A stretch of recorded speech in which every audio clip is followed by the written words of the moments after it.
للأسف عندنا شوية لعيبة عالة خرجتنا من كأس مصر قدام فرقة درجة تانية، شوية لعيبة كل ما يقال عنها إن هي ما عندهاش أصلا أساسيات كرة قدم، لعيبة ما عندهاش إمكانيات إن هي تقدمها لك في الملعب، لعيبة ما عندهاش أي حاجة إن هي تقدمها لك. يمكن ما فيش فرق بين لعيبة الأهلي امبارح ولعيبة المصرية للاتصالات، يمكن نفس الإمكانيات نفس الطريقة نفس كل حاجة بتتقدم في الملعب.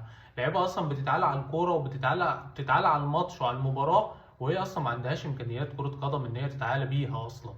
يعني انت واحد زي طاهر ده مثلا، لعيب بيتعالى على الكوره ومفكر نفسه نجم النجوم وبيمسك الكوره تحت رجله عايز يعدي من واحد والتاني كانه بيلاعب فريق مثلا مركز شباب، ومفكر نفسه نجم النجوم وهيقدر يعدي من الفرقه كلها، وهو اصلا ما عندوش اصلا كوره ولا عنده مهاره ولا عنده اي زفت يقدمه مع الفرقه.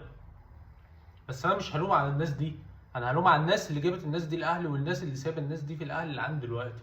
انا طاهر ده استحمله في النادي الاهلي حوالي 5 سنين ليه يعني؟ يعني من قله اللعيبه في الدنيا يعني عشان استحمل طاهر ده المده دي كلها؟ لعيب زي عمر كمال ده قاعد في الاهلي ليه لعند دلوقتي؟ عشان مثلا كان هيروح الزمالك وانا جبته مثلا؟ انا مش فاهم يعني، انا مش فاهم بصراحه اللعيبه دي. انا كمشجع للنادي الاهلي انا هفضل لعندي امتى مستحملها؟ كوكا ده طالب 30 مليون ليه يعني؟ ليه بناء على ايه انت طالب 30 مليون؟ بتقدم ايه في الملعب عشان اصلا تطلب 30 مليون؟ ده انا ما ادكش 10000 جنيه، ده انا لو بلعب خماسي مش هاخدك تلعب معايا. ايه القرف اللي احنا اتفرجنا عليه ده؟ مين دول اصلا؟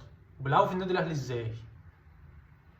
اللعبة دي اتكشفت لما اللعيبة الدولية أو اللعيبة الكبيرة في الفرقة مش موجودة، اللعيبة التانية كانت بتشيلها. إنما اللعيبة دي اتكشفت لما اللعيبة التانية راحت المنتخب وهم لعبوا بقى لوحدهم، فاللعيبة دي كلها اتكشفت واللعيبة دي كلها إمكانياتها ظهرت على حقيقتها، وكل حاجة بانت بقى، كله بقى على المكشوف دلوقتي. أنا حاليا ما عنديش غير اللعيبة اللي هي بتلعب في المنتخب دلوقتي. أنا مش هلوم على اللعيبة الشباب طبعا، لأن إحنا النهاردة لو كنا لعبنا باللعيبة الشباب كانت هتقدم مستوى أحسن من اللي إحنا شفناه النهاردة في الملعب. انا زي ما قلت لك انا هلوم على الناس اللي سايبه اللعيبه دي في الاهلي لعند دلوقتي. وانا بقى محتاج اشوف تحرك بقى في يناير، يعني محتاج اشوف بقى الناس تتحرك، ومحتاج اشوف الناس، اشوف اللعيبه دي بتمشي بقى من الاهلي، كفايه عليها كده يعني. اللعيبه دي هتفضل امتى لعند امتى هتفضل في النادي الاهلي؟ ولعند امتى هتفضل تلعب في النادي الاهلي؟ ولعند امتى جماهير النادي الاهلي هتفضل مستحمله قرف اللعيبه دي؟